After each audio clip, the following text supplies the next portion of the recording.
Welcome everybody. Today we have again with us Partha sir, and so we will begin. It's already 7 o'clock, so sir, I will hand it over to you. We can begin the session. Sure. Um, Good evening to all of you, I guess, other than myself, because I'm probably behind in terms of time. Thanks for making it to the second session of the day and overall the seventh session of this week-long webinar. Now, if you remember day one, which seems like a long time ago, when we set the scene, we walked you through why the webinar is structured in this manner. We covered seismic data acquisition. Then Partho came for his first of the two sessions where he talked about imaging. And then I took it up at seismic structural interpretation. You now know that if you remember what I called the prospect on day one, our Penman prospect right now has a good structural model. Not only does it have a structural model, it has now drilled a few wells, which Arpana came on Thursday and walked you through how the well log interpretation is done. So you have a good understanding of the well data from these additional wells that have been drilled. Then Friday morning, Pragajoti Majumdar took you through VSP, which were acquired in all these wells. So not only do you have a good idea about the well data, but you also have a good handle of the well to seismic calibration. And as it happened, this morning you got exposed to the world of seismic inversion. Forget everything else, which is difficult to, from the way Sir did our session, Dr. Shaw. Remember one thing: you have now converted your impedance data to elastic rock properties from your seismic. So not only you have well data at the well, but you also have elastic properties away from the well. So your ideas, your maturation or your understanding of the subsurface each day is increasing around this prospect. At this key moment, Partho comes back again and he walks us in a slightly different way. It is still a very integrated topic, geomechanics. And what he is going to do is he will not just talk, when I say conventional, he will, I'm sure, define what unconventional is.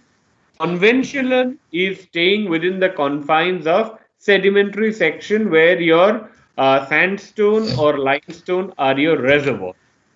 Unconventional is slightly different. So he will now walk you through how we use the geomechanical model to understand our unconventional reservoir. So without much ado, over to you, Partho, for the next 1 hour. Thank you, Abhishek. So let's start today's session. Welcome everybody. I hope you can able to listen my voice as well as the screen. So as the topic said, it is a mostly integrated topic, but it actually combine several fields in terms of it could be oil and gas or geothermal, or it could be different other aspect of the where we look the properties of the rock in the subsurface. So geomechanics, firstly, let me explain you what geomechanics is before I go to my agenda, what are the things I'm going to cover. So by geomechanics, you understand is basically the active forces in the earth, whatever the forces or stress acting in the earth and how it interacts with its physical properties.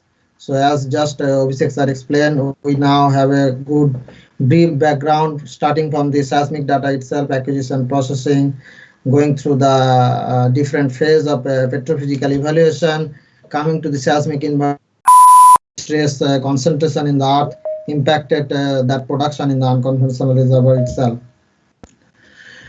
Before moving on, just put another perspective in that sense, why we are saying conventional to unconventional. So for the conventional means we have a proper source rock from where the hydrocarbon has been migrated and stored in a reservoir which is bounded by the seal structure or the trap itself. So sandstone, limestone is the conventional reservoir where there is a significant porosity available and each pore is connected with each other. That means when we drill a well, the all the oil or gas can be drawn down easily because of this good connectivity or the permeability, what we say.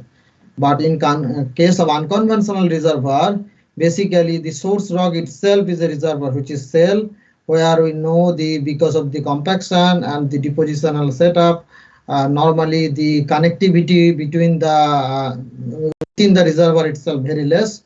That means very low permeability. We can say ultra low permeability. I have few slides later on will show. In open eyes you never can see it until you go to the microscopic scale where you can see how small those pore network are, and where basically we require other techniques to extract the oil or gas presence in there. From there itself unconventional reservoir terminology comes from.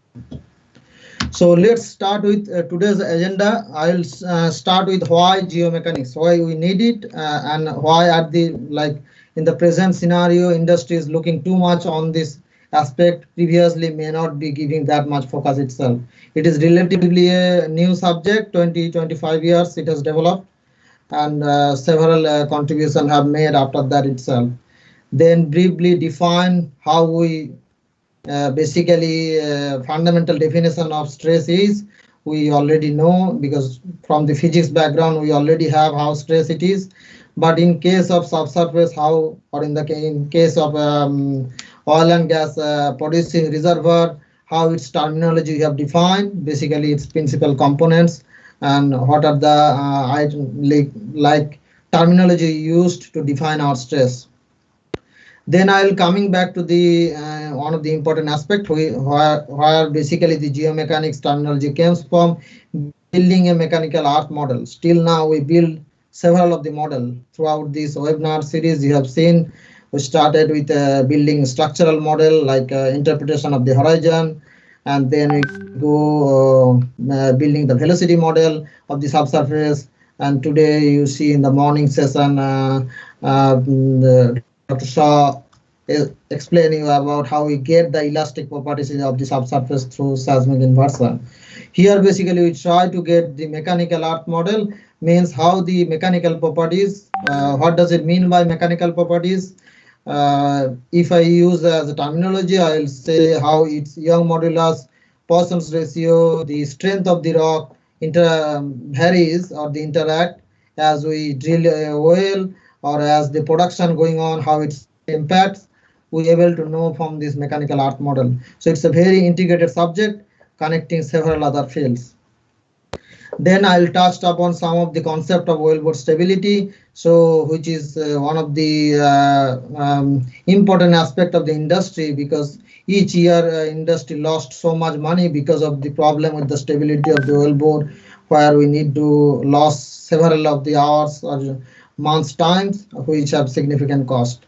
And then at the end of the part, I'll touch upon the unconventional reservoir, which is basically mostly my present research area I'm working on one of the Australian basin, and I'll share maybe 3-4 slides to wrap up that unconventional part. But it's a huge part in future. Maybe once I have finished my PhD, can share more knowledge on that area itself.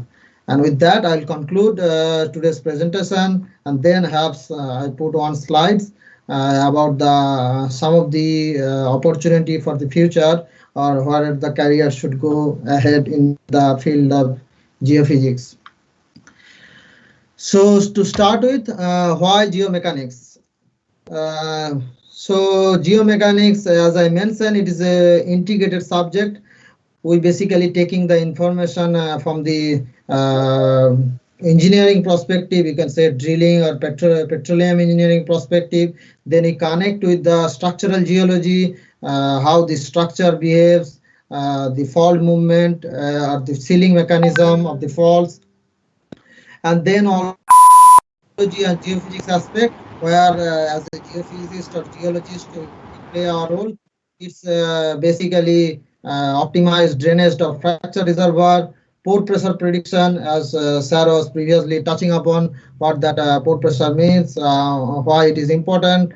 Understanding basically the anisotropy of the subsurface through shear velocity anisotropy. We see some of the fault seal or fault seal integrity where the lot of structural geology information coming into play, and how the normally oil or gas migrate. Like that is also important aspect from the source rock to the reservoir, and if we have any presence of faults, how it migrates.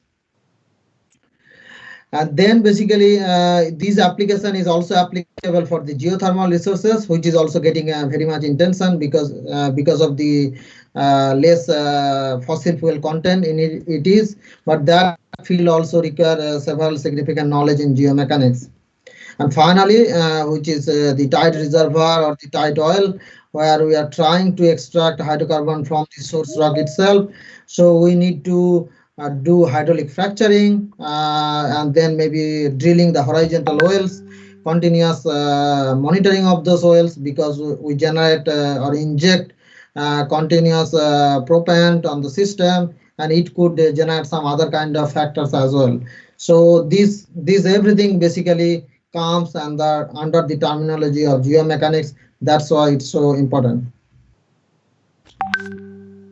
So if I describe the geomechanics over a field cycle, in case of this is explanation in case of oil and gas exploration, starting from exploration, appraisal, development, and then basically harvest until the abandonment. So we can divide it as a several branches.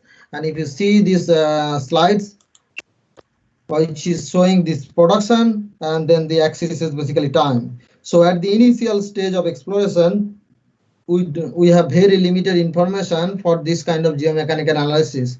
So we rely a lot on the depends upon regional structural information or the nearby basin if we have information, because we don't have much oil or we have limited data set itself. But as we go with the time, like we go through appraisal, where we are going to drill more wells, understand the reservoir better, its compartmentalization until the development stage, and then slowly going through the abandonment.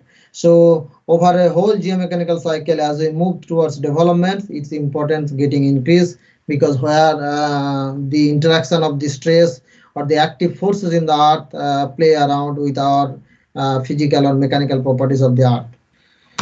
These slides is a little bit very messy and too many information is there. So don't worry about it. Let me explain you mostly the geomechanics sides and other part also relevant. So the left hand side of this graph is showing a multidisciplinary 3D geomechanics workflow.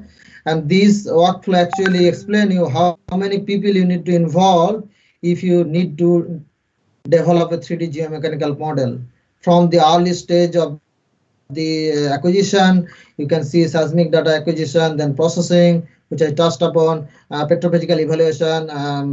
Ma'am also covered that part, and then you see interpretation part, which Abhishek covered, then velocity analysis, wavelet estimation, as well as some part of rock physics.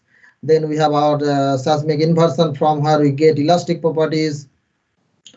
And then basically it comes to a 3D geomechanical model. But before that, we need another important aspect, which is the 1D model. 1D means at the well location how the elastic properties of the earth or the mechanical properties of the earth varies. We use that information and then integrate with all other setups. So basically you use your structural interpretation, get a depth conversion, then you get your 3D pore pressure model, again calibrated with your oil line logs, and then build your stress strain model and possibly come up with a oil trajectory or future oil planning. So this is a very comprehensive stage. Every branch of the whole technical side of the oil and gas exploration and development aspect is considered here. Not only just geophysicist, petroleum engineer, drilling engineer, everyone have some information to share with each other to come up with this kind of comprehensive 3D geomechanical model. So still now, I just give you a brief overview how the overall workflow run, what are the aspects, why geomechanics is important, and why it's significant in terms of present era of either developing like improving your from the conventional reservoir or the how the reservoir interact as we extract more oil and gas as well as unconventional. So, but before the moving on, I need to first describe what the stress or the forces active in the earth itself. So this diagram basically give you a brief explanation. So here I am defining a stress. So you already know stress is basically force per unit area, but in a three-dimensional setup, stress is a tensor, and through an arbitrary Cartesian coordinates, we can define by 9 elements, which is showing here. But if we consider the Earth's subsurface as a isotropic homogeneous body, then we can reduce this nine terms to a 6 term because of the symmetricity of like S12 becomes S21 and S23 becomes S13 in that sense. But how we will going to define our stress in our when we are going to predict or the building our mechanical earth model, from where comes this principal stress tensor component. As you remember from the physics background, we can always define a principal coordinate system where basically you have three independent coordinate system, like in this scenario S1, S2, S3, which each of them are perpendicular to each other, and we use this same concept when we define our stress and the earth subsurface. Why? Because we consider the earth have a or the earth have a free surface boundary either with water or the air. So in that sense, we do not have any shear component acting on the acting as a, if we consider as a model, and then only the three component, which is the trigonal of these elements S1, S2, S3, is define our principal component magnitude. In this three magnitude, one of them is definitely the vertical magnitude, and the other two is the in the horizontal plane, which is we can say in this diagram S1, S3. So basically by these three elements, and we need another parameter later on. I will explain how when we go to what are the components required to describe a stress at the earth subsurface. In the middle of this diagram showing a tensor transformation, so you know that lot of drilling activity happens because of the advance of technology. We do several deviated boreholes.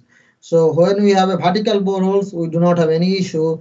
But when we go for a deviated borehole, then we need to do a coordinate transformation because we want to go from a completely principal stress component to that deviated coordinate itself, which we can do easily with cosine of transformation. In mathematics, we already seen that.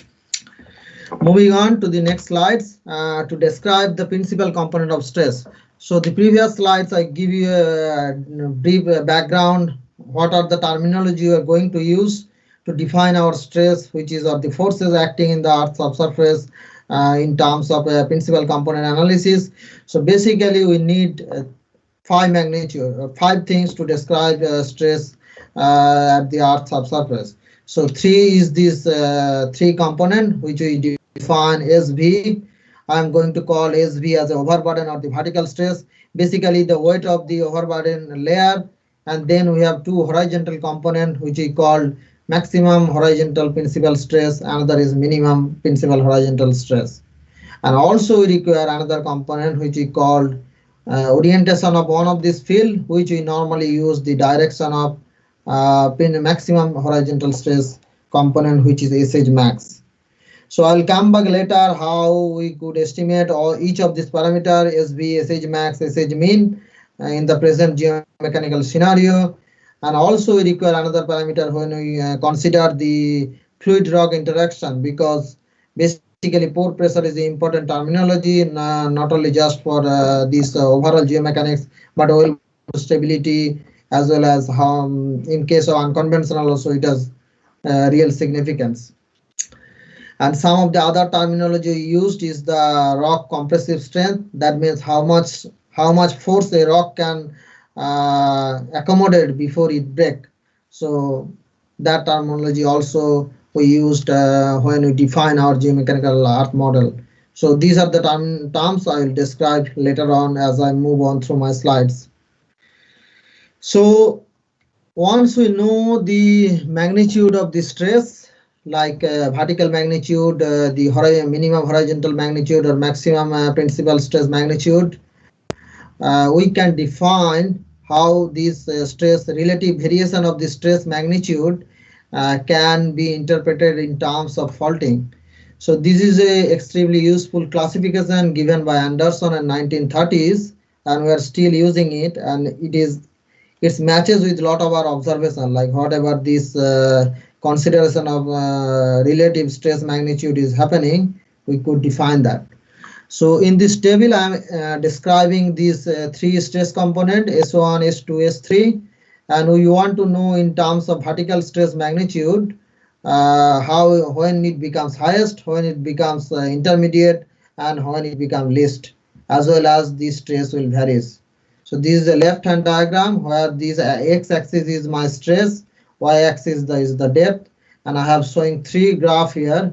One is red line, you can see linearly varies, which is my SV or the vertical stress. The blue line is my maximum principal horizontal stress, and the black line is my minimum horizontal stress. So depending upon its relationship, like if the vertical stress is greater than the other two stress component, we expect a normal faulting regime as defined by Anderson classification. So SV should greater than SH max, greater than SH mean. So when we're going to build the mechanical earth model, you can see a few slides later, when I derived it, we can conclude if we see this kind of scenario where my vertical stress is higher than the other two stress magnitude, then I can say normal faulting. But definitely you need other geological information to confirm that, but this is through the Anderson fault classification we define. For strike slip faulting regime, SV is the intermediate stress. That means vertical stress is not the maximum stress. We have the SH max, which is the dominant stress here, where basically the fault plane can move parallel to each other. If you see this diagram, they are just parallelly moving each other. And when in case of reverse faulting, which is SH max, is the again the high stress, but SV is the minimum stress in scenario where basically we see thrust faulting or reverse faulting. So first diagram is showing that. So below of the fault plane, the block below of the fault plane basically moving upward direction. We also see some of the basin in the walls have different kind of faulting regime varying from normal faulting to strike slip to reverse faulting as well. Now let's come back to some of the concept why previously I just briefly touched with a normal description why we require geomechanics, what kind of things happen when we started the production from a producing reservoir. Because initial stage we require geomechanics only to assist our drilling program like wellbore's stability or the design of mud window. But as we go for a more further production scenario, it has really important role. I'll try to explain through this cartoon diagram. So production induced rock deformation. That means yeah, you remember that we have in the subsurface we have in the reservoir. So reservoir comprise of oil, gas, or water. So it has a particular pressure which we define either as a hydrostatic pressure or pore pressure. And once we started producing from it, what will happen, that pressure which is contained by this reservoir, it will reduce because we are taking out some of the hydrocarbon itself, which will cause your overburdened rock or subside of the rock can compacted, it could have depletion, it could generate some fault slip itself. So this is a cartoon diagram showing as a 5 layer diagram, and this is one of the drilled well. So you understand this well was drilled near vertical up to the reservoir section, and then it has several diverted or the very inclined deviated path. So the first part is I'm explaining here as a shallow overburden. Just in a marine setup, you can think about just below the seabed. Then I can consider this as a cell layer, which could be like which have a lot of bedding orientation, weak plane again. The third setup can be a fault. So we have a fault scenario. You can see this showing by this black line. Fourth scenario could be your reservoir seal, and then fifth is your reservoir compartments. Like where so many different orientation this oil has been drilled, you can understand the reservoir is not continuous, it's not connected. So either it is separated by some bounding fault. So that's why three different orientation oil has been deviated so that we can get maximum amount of hydrocarbon itself. So as the production phase started, it will behave showing different aspect of it. So first thing could be like your shallow overburden, sea floor can be subside. So several example has been already seen globally or the producing field itself, that if you measure the where the seabed is, it could be measure how much subsidence has been happened. The second layer, which is a very weak layer, what it could be possibility, because it has a lot of bedding plane. In case of sail, it is a weak layer, it could cause some fault shear. So like it can generate some of the fault bedding parallel slip can happen in shear. In third scenario where you are faulting, it could started slip here. So because we are starting production here, and that impacted not only just the reservoir itself, overall structure. And then reservoir sealing mechanism can generate induce some fracture itself because of changing concentration of force itself. The equilibrium is disturbed of the overall system, because in this setup we can consider it is a very in equilibrium with each other, like stress component is or the force acting on it is in equilibrium, but this is a disturbed case and it could cause this kind of scenario itself. That's why we need to know, understand, or maybe try to make a model beforehand when this production could start, and we can optimize our production scenario, or possibly avoid some of the problem which could cause later on. Like if subsidence happens, if you have a like a marine setup, you can think there is a whole floating the system from where whole production setup is set up. If it subside, you need to make sure that it remain same position. It also does not subside. So it's a huge cost implication available on it, as well as to improve the production also requires to have a very good understanding what is happening as we go for this production phase. Now, once we have that brief idea why we need that model, let me give you this cartoon diagram where I'm trying to explain how we'll be going to build that mechanical earth model. What are the parameters we require? In the right hand side, what are the data sets is required, I explain. So basically we need to measure vertical stress. How are we going to measure? We normally measure the overburden weight of the rocks. So it's very easy. If you have a density log, or if you know the density of the overall formation of the above of the reservoir, we can compute as a integration of it, so which is rho z times g there. So if you know gravity, basically this is a gravity driven force which we consider as a vertical stress. SH mean, which is the minimum principal stress. So in the when we go for a drilling activity, we measure this parameter directly, which we call Likop test or the extended Likop test. I have few more slides to explain this term. SH max, which is the maximum stress, because all this stress component is necessary to build our mechanical earth model. So modeling of oil bore failure, stress polygon method, or the oil bore stress concentration equation we could use to compute our SH max. The orientation, as I mentioned, the maximum principal stress orientation is measured from borehole breakout or drilling into tensile fracture. And a lot of times we use earthquake seismology data itself, which is external database we could use as well. Then we require pore pressure. We could measure from the wireline logs, sonic logs. We could build a 3D pore pressure model from the seismic velocity, as we have a direct relation between this estimation of the pore pressure with the sonic or the seismic velocity itself.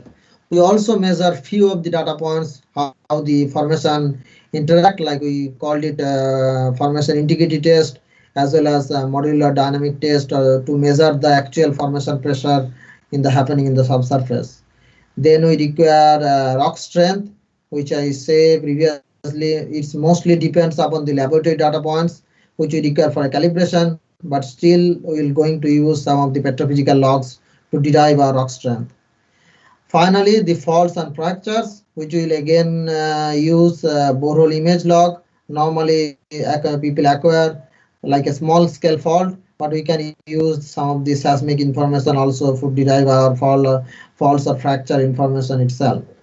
So once we have all this information, we could go through this mechanical earth model building workflow, which is using the drilling history review, normally comes from the mud logs, cuttings, which is provided by the driller as well as the well site geologist. Then you're going to QC those, load those data in QC from the wall line or the rock test, drilling events, image log, you can interpret that breakout and drilling induced tensile fracture.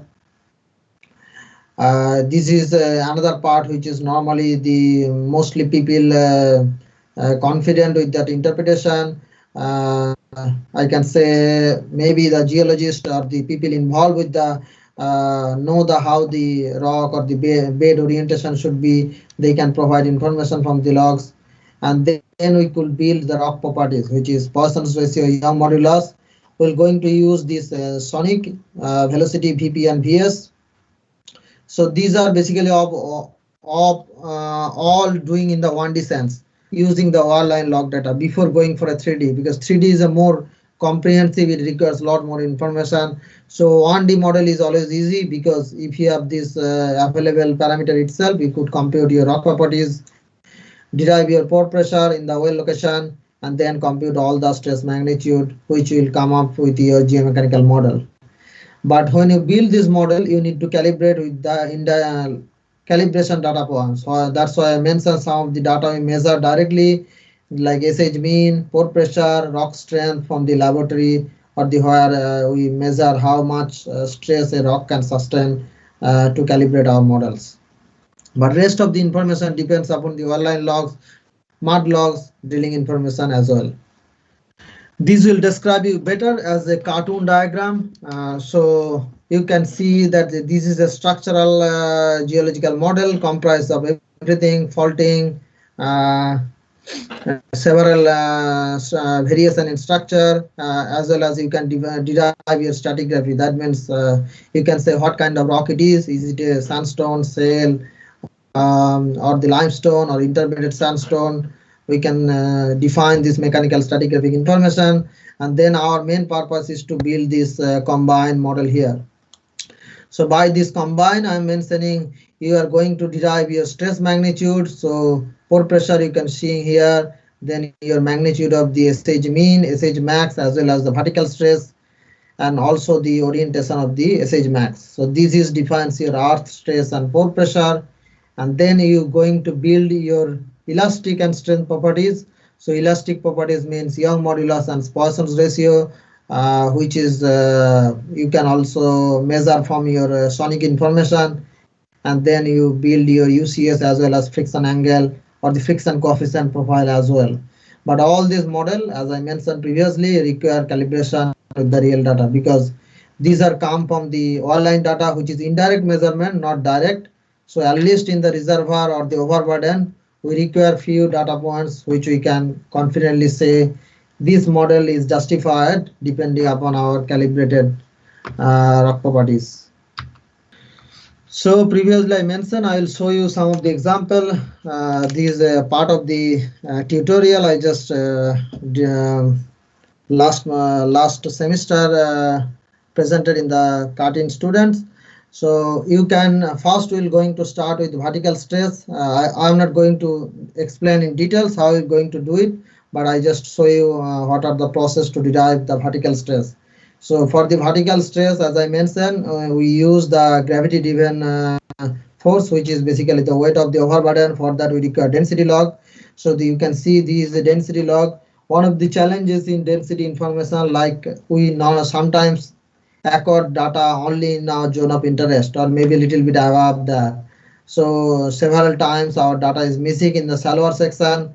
That time we use some of the empirical formula or maybe use VSP information or checksum information to derive the shallow density as well. Then we can compute our stress magnitude. Here basically we see that this density information, if you integrated from the shallow to deeper part, it becomes a linear line. And I'm showing from here because this part is basically water or seabed is somewhere here. So we also need to consider in case of offshore the weight of the water column, because that also have a weight to consider. But in case of onshore, we don't need that because we don't have any water level. And you can also calculate its stress gradient. One of the example is showing here for the Pluto field in offshore Western Australia. Coming to the pore pressure, each of these terminology have more details to do it, but I just put some of the example to give you a demonstration how normally it works.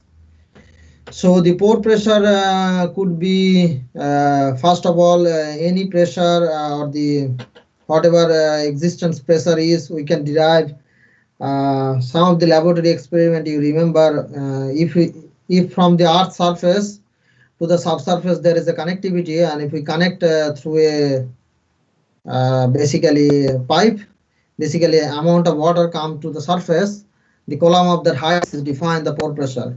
If everything is connected, there is no blockage or there is no compartmentalization, that's why we sometimes define the terminology as a hydrostatic. So in this figure itself also pressure, if you see that line, which is basically hydrostatic gradient derived by the water density of 1, you can say from the shallow to deeper depth. But when we have compartmentalization or the separation, like if you have a shelly section which is very less porosity or very compacted rock, which have less porosity or connection from the one part of the formation to the other part is not available, then we see presence of some kinds of overpressure, and we can estimate those using different kind of model. So here I am explaining a model which is porosity driven model, where I expect as we go deeper with depth, my porosity should decrease because we have compacting the rock because of the overburden formation continuously. So my expectation should be it should go continuously downwards. But if we see somewhere through this profile, we call it a normal compaction curve. If there is a reversal of this trend, that means we have a fluid there or the pressure there which is higher than the hydrostatic, which can basically neglect that normal compaction gradient. We start showing increase of porosity. So this is one example how we normally derive porosity. So this same concept is applied here through wire-line logs. So you can see this graph is showing gamma ray, and then this is a density log, and I use the density log to derive my total porosity here. And mostly the pore pressure problems arise is in the shell section. Normally sandstone have a very much connectivity, porosity is quite 20-30%. If you see any rock which is porous, you can see it could be easily connecting because grain size is higher and there is enough space between each other. So that's why I apply gamma ray cutoff here to isolate only the cell interval in this from this oil itself. So these are only the cell interval, and then I try to fit that kind of normal compaction curve starting from the shallower section. That curve is defined here, and if we see any kind of deviation or the increase from this curve, we could probably term that as a presence of overpressure. But we always have a chance to come back to the drilling information or when we put drilling mud, drilling in, drilling out, those information we can use, or the mud weight we are using to confirm that there is any overpressure present or not. Now I'll going some other parts of the magnitude which we need to estimate, which is SH mean and SH max, two of the other component of our stress field. So we normally in the oil and gas exploration field, people perform hydraulic fracturing or the leak-up test, we say. So why they use this methodology? It could be explained through this below diagram. So this is a diagram how the stress in the earth subsurface when you drill a well acts in a horizontal plane. So our vertical is always, we consider this as a vertical oil, which is basically jet direction, and SH max, SH mean is working here, and the low, basically the stress perturbation happening because of your drilling activity could disturb the local stress here. And if my orientation of the or the maximum stress concentration is this direction, because of this drilling activity is happening here, I should expect a formation or the forms of some kind of fracture or the borehole breakout in the other direction, which is propagation of fracture in this SH mean direction. So if I drilling a well and my SH max is this direction, we expect some borehole breakout is formed this way. Which information we're going to use later on to constant our SH max magnitude. But for the hydraulic fracture, we are trying to generate some fracture in the subsurface. Then we know that is the minimum pressure we required to generate a fracture inside the earth subsurface. So these are the special procedure through the drilling they done it, and we could use that information to derive our minimum stress magnitude. And this hydraulic fracture normally happen at the minimum compression of the oil bore, which is basically the orientation of the hydraulic fracture is the indication of SH max, and the least principal perpendicular to that least principal stress. This is a big equation. I'm not going through details about this equation because it has several formulas, but it's normally the same stress magnitude as V, SH max, SH mean, but we normally express through a polar coordinates rather than just three principal Cartesian coordinates. This is the equation given by Kirk equation, and from this basically all other development of happening a failure model or how the rock behaves when we apply pressure come from this equation. People modified to come up with a wellbore stability model using that equation. So basically in this case the R orientation is your radial plane. You can say if you drill a well, vertical well, so the plane itself, the horizontal plane itself, which is radial along the borehole is your R. Theta is the azimuthal variation, like which orientation you are, and the Z direction is your vertical direction. But is all relate with your SV, SH max, SH mean, because this is the local stress acting around the borehole itself. From here we can use this formula to derive our wellbore stability model. This is a diagram to explain about how we estimate SH mean. The process is normally happen through this diagram. So once we have a well is drilled, casing is done, on the open hole section we normally perform this leak-up test. So basically we continuously started pumping fluid in the borehole wall and try to measure like how much pressure it is. So until the the pressure we start to inject, initially it should show as a linear trend. That means whatever we are applying pressure is still retained until it's showing a fracture breakdown in the borehole wall. Once it started generating a fracture borehole, that means some of the drilling fluid we are applying, it will go away through that fracture, and then we basically seizing our pump. Through this exercise itself, we can measure that LOT value itself. It has more details and different way to interpret this kind of mechanism, but how it happen in the subsurface, I try to explain through this diagram. Moving on, some of the other methods of estimating SH mean, because that LOT or the extended leak-up test, it could be run only in a few data points in the subsurface. But if you want a continuous SH mean from our seabed to the depth of interest of the reservoir, few of the formula is developed depending upon the relationship between your vertical stress, pore pressure in a normal faulting design. But this formula is not mainly applicable with normal faulting where we consider we use some of the information from the Poisson's ratio of the rocks to derive it, which is given by Eaton, and that this formula is just empirically changed from the one reservoir to the other, but nothing much changes overall in the pattern we derive that is mean as a continuous function. Next part, mostly the rock strength. Till now, I give you a brief background of the mechanical earth model, its component, what we need to use, what are the terminology, what are the wall-line logs we use to calculate it, and how is some of the directly we measure some of this information. But we need to know one of the parameter which is rock strength. That means when the stress which is acting in the earth subsurface changes, how much stress it can concentrate, or how much maximum stress it can retain before its failure.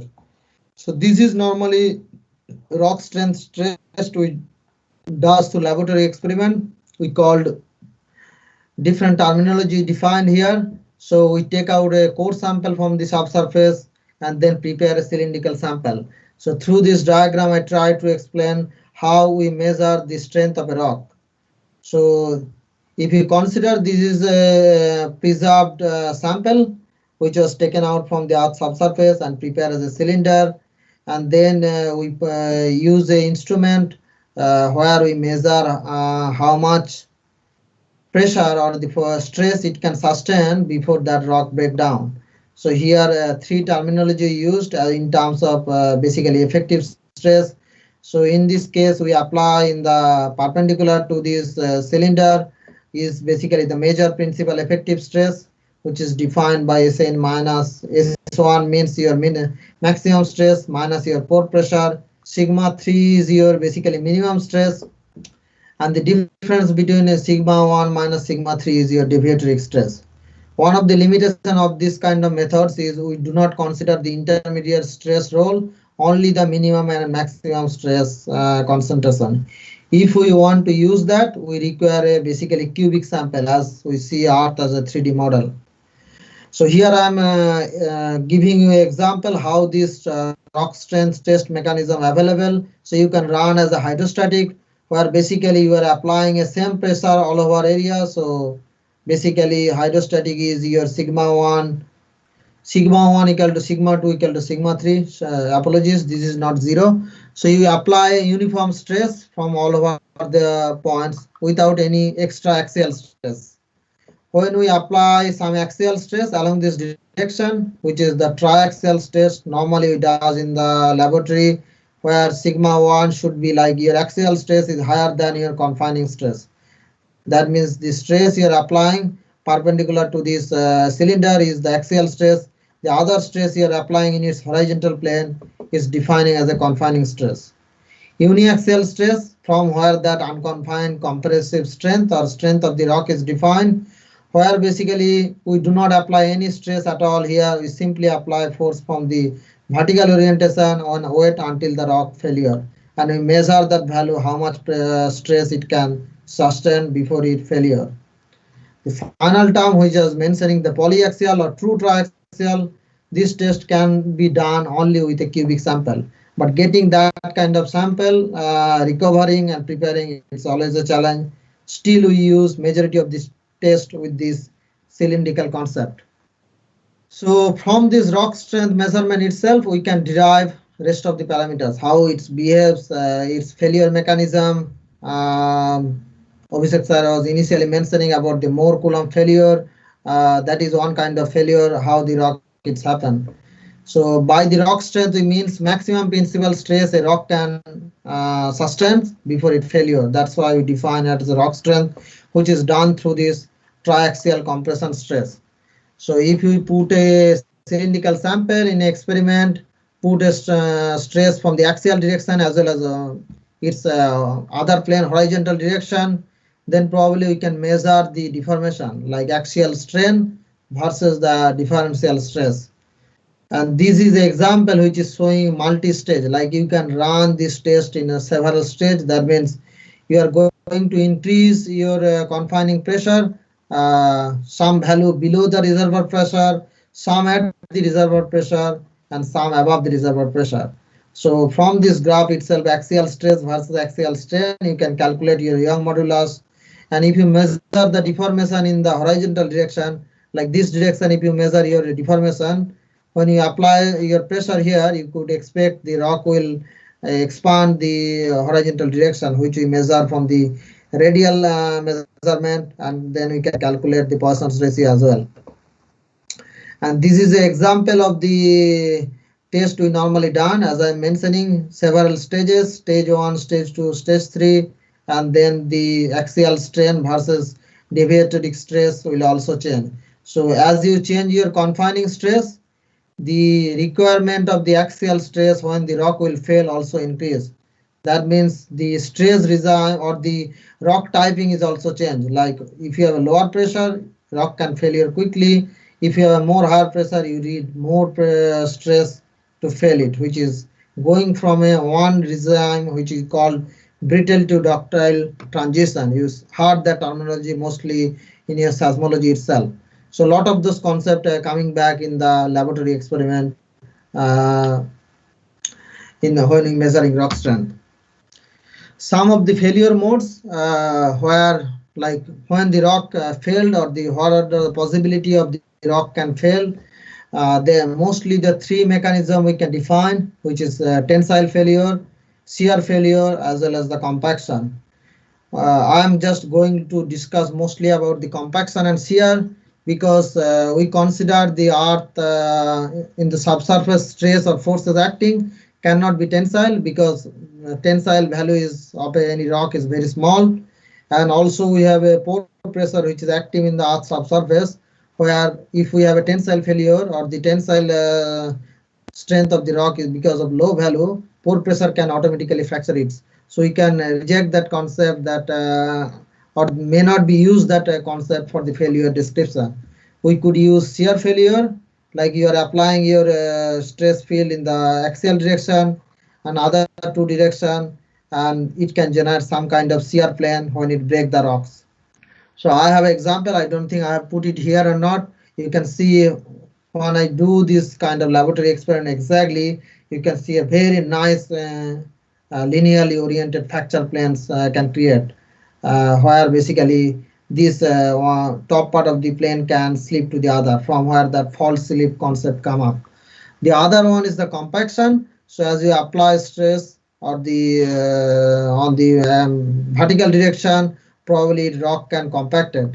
So this is happening in a like highly porous rock, which have a lot of porosity and permeability. As we started withdrawing the fluid from this high porosity reservoir, this could happen compaction scenario.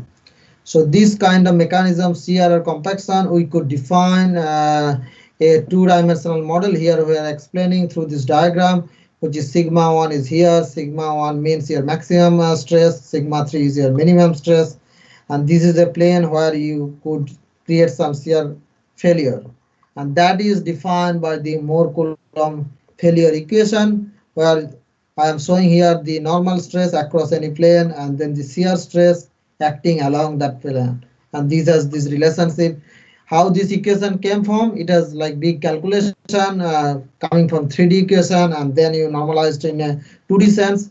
But to understand that we can derive the normal components as well as the shear component if we know the maximum principal stress, minimum stress, and the angle between the plane of maximum stress with the normal component, which is defined by beta.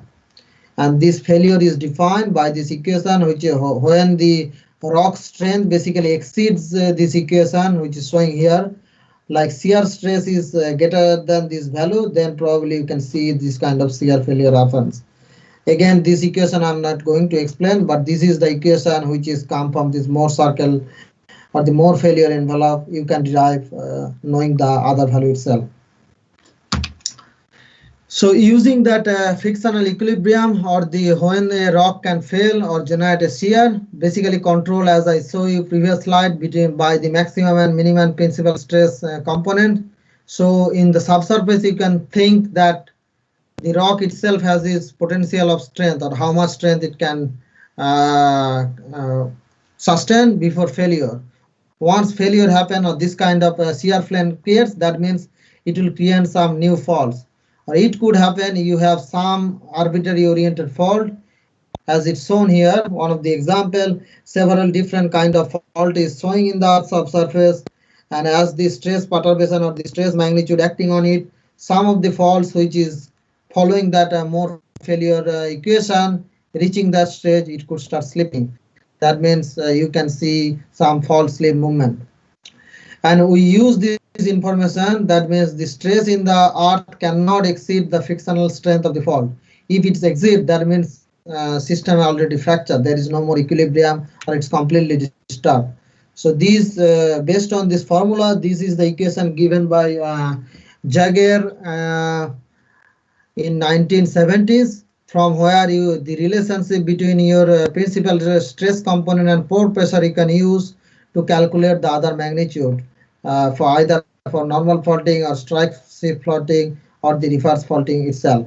So we sometimes use this frictional equilibrium consideration to compute our some of the stress magnitude depending upon stress regime where we are. Next is the oil bore failure in a vertical oil to constant SH max. Again, there is several significant explanation or the equation are there. I'm not going to describe how the equation came from, but this is some of the image log, borehole image log we said. So basically from this log you can see two types of diagram. It's a static, another is dynamic, and it's showing by this color itself. So basically if you have a resistive bed or resistive formation, it will show as a light color. If you have a conductive, it will black color. And we see when the stress concentration around the borehole exceeds its strength, then some kind of continuous generation of the breakout, or the borehole wall has some part may have collapsed, which is defined by the borehole breakout, and we use this interpretation information to derive our SH max. So it has more details available with it, how we going to calculate, how interpretation done. But when it comes from building a mechanical earth model, normally this kind of information is available to you, and then you can insert those parameters in this big equation where we calculate the SH max given all other parameters is calculated, because SH max is one of the parameter which we could not able to directly measure from any measurement until we forcefully do a hydraulic fracturing and basically fracture your whole reservoir. In the conventional setup, we are not going to do that. So that's why we need to depend upon previous all measurements to derive our SH max. So how the stress concentration around the borehole affects your borehole? As I was mentioning, the borehole stability or the borehole collapse happen. So this is few diagram is showing here. We measure not only the borehole image log, also we measure sometimes two orientation caliper like a 1, 3, 2, 4 setup. If we see both the caliper is showing exactly same thing, that means your borehole is perfect. There is no enlargement or then no breakout is happening. If you see one of the caliper response is increasing compared to the other, that means you started seeing some kind of breakout or enlargement, but still you have a sufficient borehole wall is present which can support to drilling continue. This is another example of the washout explanation, like whole borehole wall is increased. It could cause by both the caliper can show increase in diagram, and another terminology, maybe particularly one of the orientation is showing, which is called key sheet. But how we define a oil bore as a stable oil or the unstable oil? In the top diagram, as you see, the initial breakout width as it started, it is covering very small section, and if it's confined within this 1-3 plane or this diagram, we can still say it is a stable oil. But if you see this kind of scenario where basically the concentration of the washout is started happening, that means once we finish the drilling, that borehole will collapse. So we try to avoid that through this drilling activity. So that's why that Mauldin factor will play a big role when we're going for a drilling a safer borehole wall, so that it becomes stable.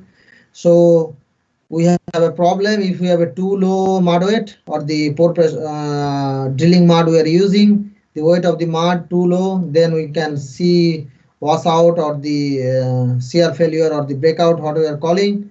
And if we are applying too much mud weight, we could generate hydraulic fracturing. And as we go further, it could like break your whole formation. So this is a big challenge. It's require a lot of not only just mechanical earth model, other consideration as well as uncertainty analysis, some of the regional information, how the your overburden behaves, several other factors people normally consider when they design their oil bore stability problem. Moving on, this is few of the example people normally does as a terminology. So they perform this breakout modeling analysis, like maybe my breakout is very small. You can define this as a degree term because it's along a cylindrical coordinate system, and then they start modeling how your rock strength have a relationship with borehole breakout width. Then probably they can come up with some parameter or the model design where they can say it could be drilled safely. Another way they do is a creation of the hemispheric projection plot, where you can calculate your mud design and then probably plot as a different orientation. So sometimes it could be possible if you have a possibility of borehole wall or the borehole stability problem, people can deviate their borehole a little bit to avoid this kind of borehole stability problem, which is quite general.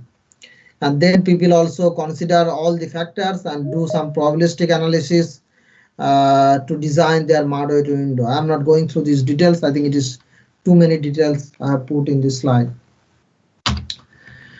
Next is a quick example I just show from one of the paper from the Sarvag reservoir in the oil producing field, one of the biggest oil producing field in Iran, and how they have done very fantastic geomechanical analysis, compile all the data together, and how they come up with their geomechanical or the reservoir model. This for itself, like what are the useful information or summary of the data we require even to perform this 1D mechanical modeling, and then going for 3D, how they compute or what are the variation of the from the well to well, the Young modulus, Poisson's ratio, UCS, pore pressure, all the stress magnitude, and when they have done their rock mechanical test, how they come up with their Young modulus stress strain relation. We know from the elasticity, the relation between stress and stress, where it is linear, we can compute Young modulus, and then we can build more circle itself. So this is the failure mechanism I was explaining, but I'm not going further details. And you can see how when the rock breaks, it generates a very significant failure plane itself. Again, an example of 1D mechanical earth model, just for example purpose, how much information you require as a compressive part to come up with your future oil bore stability planning, or as well as the other kind of analysis as well. And then you can do this oil bore stability analysis in a different kind of stress regime, how much oil bore mud weight you will use going to drill your new well. Previously, I was mentioning a little bit about wall stress map. This is a very successful and useful database, external database people can use, and link is given here. So anyone working in the geomechanics or the oil bore stability analysis, free access to this link. People can go define their coordinates where the oil is or which country they are looking for it, and you can simply print, take a PDF format or image of it, and you can plot it. So it's one of the diagram, author information, everything is stored in Germany's PostDam. So you can have a look. So there is a significant contribution from Australia itself. So one of the guy working from the University of Queensland, Mustafa Razavi, is also involved in this project as a co-director of wall stress map. I think I am over the time, but let me quickly go through that unconventional, which is my actual research topic. I am working on it. So why unconventional is so challenging, and where the success came from. So majority of the success of this unconventional field development comes from basically this rock mechanical study people does, like Mostly the laboratory-driven rock mechanics study added added value in this development of this unconventional reservoir pile. So it is a source rock reservoir. You can consider this scenario itself. So your source rock itself is a reservoir, so where the connectivity or the permeability are very low. So if you can see this example, one of the sample I'm testing, you can see you cannot see any grain itself. It's so fine grain, you cannot see there is any, probably like if you have a sandstone, you can see or feel the granular feel of the rock itself. Here you cannot feel. So that kind of rocks we need to fractured, and from where basically organic matter is content. That's why it's called unconventional reservoir, to get your production. So basically you will drill a vertical well, and then you will going to drill several horizontal well, where you will go and apply some pressure to create a fracture, and which will retain via some chemical or water chemical you mix with water and put it there, so fracture still remain open, and your basically gas flow through the well, and you can start producing from it. So as I'm mentioning, in the normal scale you never can see it. So this is an example of a scanning electron microscope of one of the rock sample where it is showing.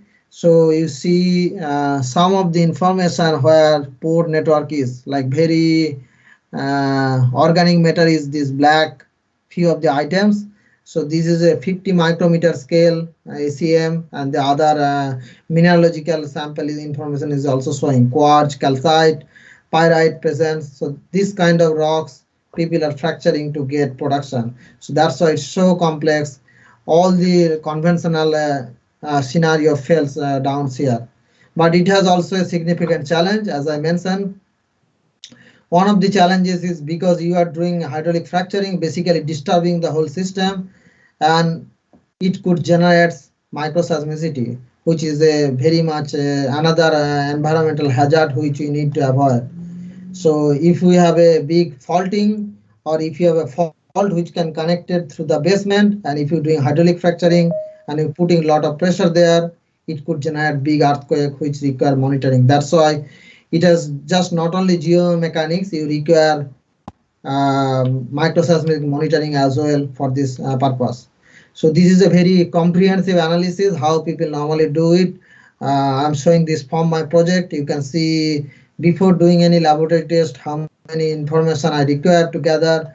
It's not only just the stress magnitude or the all-line logs. You require its chemical like mineralogical composition, what the rock type is, or brittleness. We defined it, like is it rock brittle or the ductile. Then you use some of the other advanced information, cross dipole sonic, as well as use some regional database to get your preparing a sample before doing the rock mechanical test, and those information then going back to the modeler, and then can probably they design a hydraulic fracturing plan depending upon how I came up with my experimental result from the rock mechanics test. And then you probably can generate some kind of Moore Coulomb failure. Here several factors important: anisotropy of the rocks, because shell itself is very much anisotropy. So you can see some of the tests you can run for like 15 days continuously if you want to control in shell pore pressure control experiment. So very slow experiment, time consuming, sometimes require a lot of patience, because it could happen its sample can fail during several stages days of preparation and stuff. Some of the quick major challenges. So I just already described microseismicity, because you are basically disturbing a stable well bore or system by generating fracture and then injecting a lot of fluids there, so that fracture can remain open, and later on it could cause some kind of microseismicity. So you need to monitor that this is happening. Rapid decline of production, because we thought maybe it will create fracture, but it will close sometimes as time just passed on. So maybe within 2 years we see a lot of wells does not giving that much production. That's why thousands of horizontal wells was drilled as of now. So that's why almost every university who is dealing with petroleum engineering, geophysics, you see some research is going on this area, because people have a lot of interest to improve the production itself. Another problem is wastewater treatment because you require to inject a lot of water. So when you inject that water, production done, some of the water come back in the surface, how you treat that water. That is a lot of environmental factor as well. Then understanding how this fracture formed and how it interact with the stress field, because we have little or the minimal data set available to know about this. So as we do more modeling or the more experimental laboratory study, people can able to add more information to the industry how this whole scenario works. So brief conclusion, this is a very multidisciplinary field and you require vast knowledge base. So at this stage, I cannot say I have that much of knowledge because I'm very new on this field, because you need to gather several field information. It could be structural geology, petroleum engineering, geophysics, geology, as well as earthquake information. So mechanical earth model represent how the mechanical properties of rock, as well as impact of stress, pore pressure, temperature, under in situ condition changes. I mentioned some of the calibration data points is really important. Laboratory rock mechanical data, lookup test, pressure data, crucial to validate some of the model you are producing. Then you use this model to derive your stable well bore completion production phase as it goes on through the field life cycle. And for the unconventional reservoir, it's a very comprehensive laboratory-based rock mechanical data, which basically still now giving whatever we have achieved, but we need to do more because understanding about this process is still minimal. Some of the reference book I have put, Fundamental of Rock Mechanics by Jaeger et al. It's a fantastic book to start with reading, well written, understanding for anyone. Reservoir Geomechanics, which is a big contribution by Jobak. So you people may have heard it. He has an online course also available. So if you have any interest, you can do that in edX platform. Yearly basis, one times happen. They have come up with another book, Jobak and Kohli, 2019 on unconventional reservoir. And I use some of the information from the geomechanics unit we taught in Curtin University. So I know it's a very big topic and I think I can try to make it short here, but still I'll take a few more questions. But before I think I'll conclude or maybe taking the questions, some of the points I just want to raise for the future geoscientist who is coming through or completing their journey in the ISM. So we need more team-based skill development. I believe when I start or come here, from the university level, we have very little option was there where you can work as a group project or present a project, where always like a personal individual development, which need to be changed because industry require always a team-based skill. There is a several energy like a challenge which is organized by EAG, ACG, but I have not seen anything from the ISM still any of the years where they participate. So EAG every year runs a Lauria-Druck challenge, which is an energy challenge, where you give a complete set of data sets. So starting from your exploration, then you derive your development plan, production plan, basically whole field development. So each year big company sponsor it. So I remember last year BP, this year Shell is sponsoring, next year maybe some other company. So it's a great way to participate. You require 5 team members to participate. So make a team if anyone have interest. Normally happen around the October time. So you require geologist, a geophysicist, and petroleum engineer to make a team. They also have a CO2 minus challenge. So if you have interest, any one of you can join beyond your normal curriculum. ACG also come up with similar, which you call ACG Evolve. I also thought about this thing like after this talk or things will completed, probably we could do or create a mentoring platform like which will run for over the years itself. Every month, maybe from someone as an alumni or any other people come and share your perspective, or maybe can create a mentor-mentee group. This is my idea if it's happen in future. Some of the other area of geophysics where we are very much lacking because too much focusing on oil and gas from the ISM itself or prospective wise. Deep earth mining, as we go, you know that we have little bit on this carbon sequestration problem itself. So like trying a electrification stuff is happening. So people are trying to use seismic. I never saw people use seismic for the mining, but last year one conference I attend, several people trying to use my seismic for the deep earth mining. Probably India's prospect nuclear geophysics or waste disposal site characterization. I do not have any idea how it is happening, but here in the local university, they are working on that area where probably find a location, and Abhishek sir also maybe can share in the UK or France, they have several information. And then finally, I will going to share this link. I think data is a big problem for our applied geophysics course. We are studying applied geophysics, but we are whole semester basically doing theoretical stuff or maybe very old type still paper based stuff. So we need to use some of the real data when we are learning, because that's where your learning will be improved too much rather than reading so many things. So you can get a online logs, simply interpret it, produce it, and then you can play with. So this is a fantastic database from the Western Australia, which is a public domain. Anywhere in the world people can use it, where you can use any oil data, seismic data, mining data, whatever you need, you can use it. So it is available. I can show you the link how you can download at the end of this discussion. So maybe I can now finish this talk by thank you all of you for listening this. I have too many slides to cover. I'm sorry if you have confusion or yet. Probably once you study reservoir geomechanics a little bit, you'll build that concept itself. It's nothing very complex thing until you come for like a lot of modeling or a numerical simulation area where you need to think about beyond the normal scale. So with that, thank you very much.